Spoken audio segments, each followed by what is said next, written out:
Coming up on Mountain News this morning, bus routes in Boyd County are getting creative as the state deals with a bus shortage. And state officials want Halloween to be safer for kids by preventing the advances of sexual predators. Dedicated to Eastern and Southern Kentucky, this is WYMT Mountain News this morning.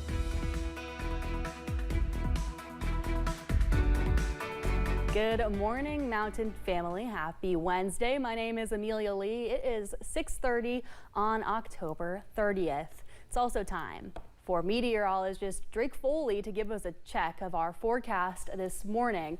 And Drake, I mean, we've been talking about this for so long, it feels like now. With all of this above average weather, it's kind of spooky to me that we are this high in numbers, especially the 70s. Yeah, you know, it is kind of a spooky forecast. It also could be a record-setting one too, and we're going to talk about that right now because if we look at our Halloween extremes, the warmest Halloween was 72 degrees back in 2022.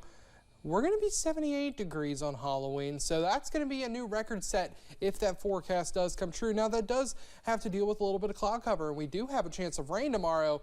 However, we won't be getting 3 inches of rain tomorrow, so we won't be setting that wettest mark, but that is something that is pretty interesting because looking at her temperature trend, these aren't fall-like temperatures at all.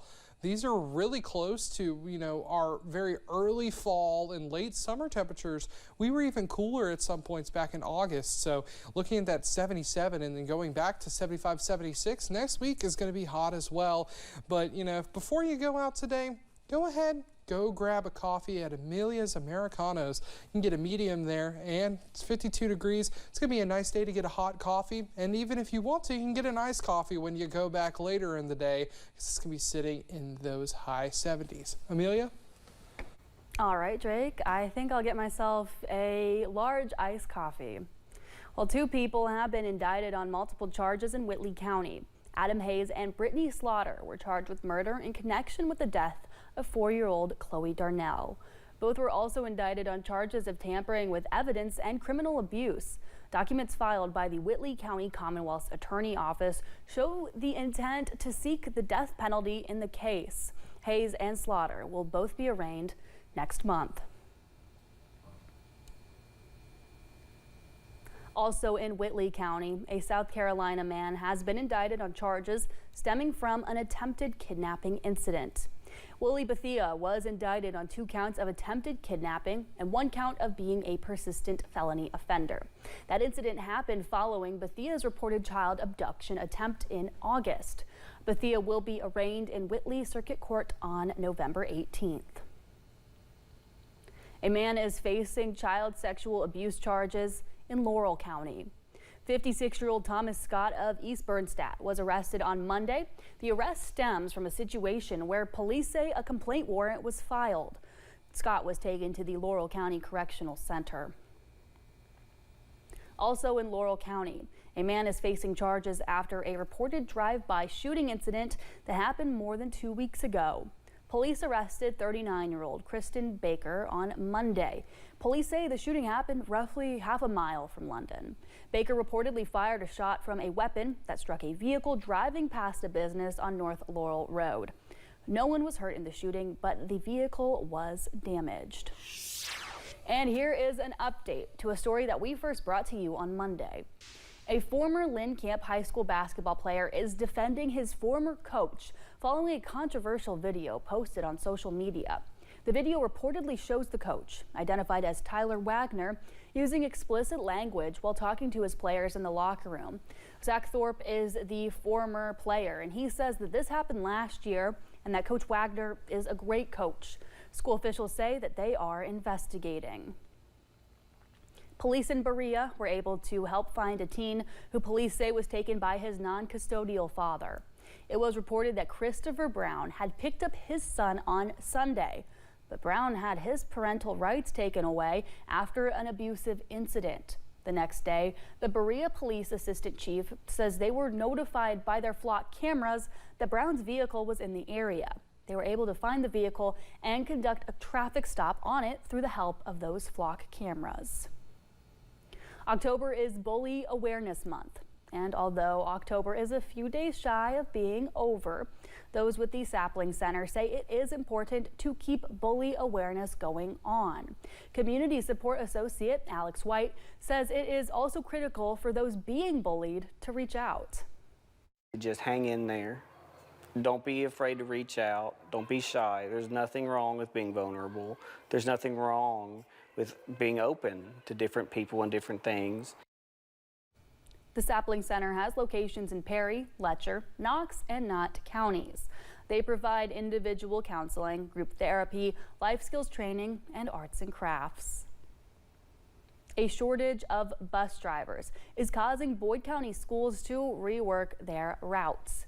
2 bus routes are without an assigned driver. Because of this, starting on Friday, Boyd County will be canceling 1 route every week.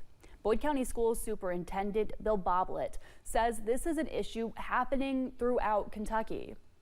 District, like other districts in the Commonwealth, are struggling to find bus drivers. It's a tough job. It's a good job, and it can be very rewarding, but it is a tough job, and it's hard to find people that are willing to get up early in the morning and get their bus going, take kids to school, and then come back in the afternoon and bring those same children home. It's a difficult job. The cancellations will be rotated in the district.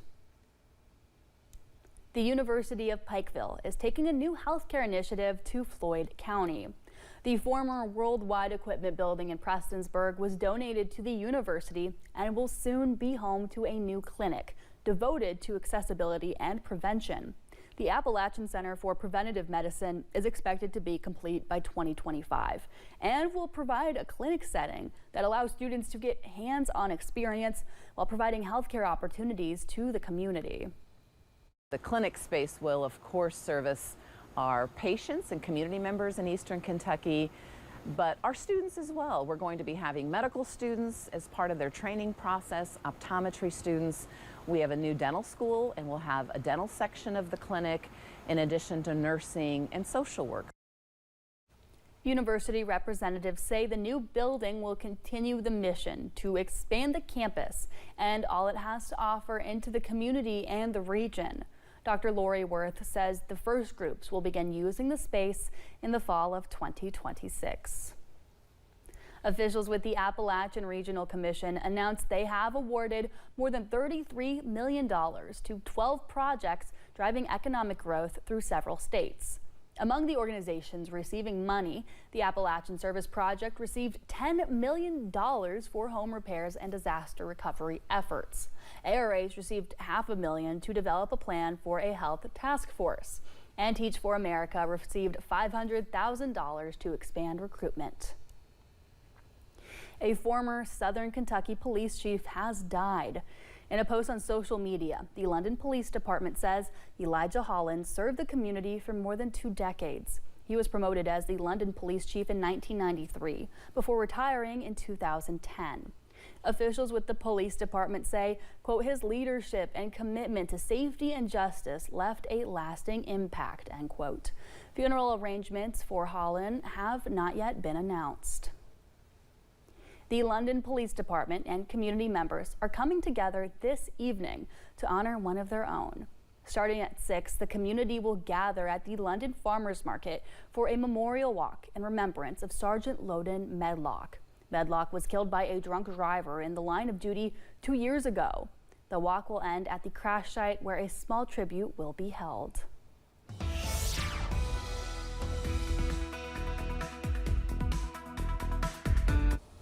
Well, as you're getting the kiddos up, it's 50 degrees right now, but as we're going out to school, 57 by lunchtime, though. Make sure they have a cold drink. It's going to be 72, and then as they're heading home, 78, so you might have to take off that jacket on the way home. Now, it is time for a PSA because Sunday, those clocks do go back 1 hour, so that means good news. If you're having fun on Saturday night, you get an extra hour, and then if you're got to get up on Sunday, go to church, you get 1 extra hour of sleep. Not too bad at all. But what does this mean? This means our sunsets go from 6:36 today to 5:29 by November 6th and then 5:19 by November 20th. Definitely going to be a big switch up and make it feel later a lot earlier. Amelia? You're right, Drake. A huge switch up with those sunset times. A state legislator is preparing to file a bill in Frankfort that can make Halloween activities safer. State Representative Chad All is seeking to bar sex offenders from taking part in any activities involving minors during the fall holiday season. With 2 kids of his own on his mind, All says Kentucky should give law enforcement another tool for their belt and close what he believes to be a loophole in our state law.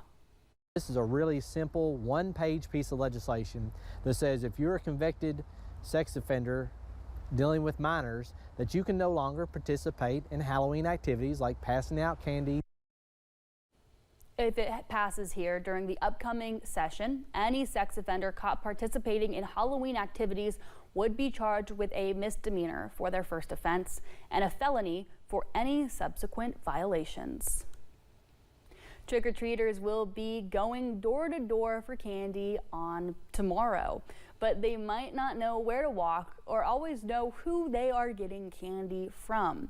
Police say that you can start by looking for 2 different groups: people who are driving during the time and children. When you get to the door, he says there are a few things to look out for when you are accepting candy. Go through it. Really make sure you're paying attention to the packaging of the candy. Unless you really know and trust someone, I probably wouldn't accept homemade stuff. Lieutenant Daniel Truix also says parents should try to avoid disturbing neighbors who go to bed early. And allergists are giving tips on how to provide a safe trick-or-treating experience for everyone. Dr. William Greisner works at Bluegrass Allergy in Lexington. He says parents need to closely monitor what candies their children receive if they do have allergies. One way is by checking the label on the candy. For those children who have a tree nut, peanut allergy, be especially careful of chocolates, which may have those ingredients in it. While many candies are off limits, also due to the risks of cross-contamination, it does not mean kids cannot enjoy going door to door. Dr. Greisner says this is where the teal pumpkin comes in. It lets trick-or-treaters know that you have non-food items.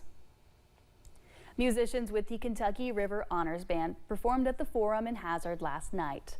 The group featured students from Breathitt, Harlan, Knott, Leslie, Letcher, Owsley, and Perry counties. The group started in 2023, aiming to bring kids together as a community after the 2022 flood.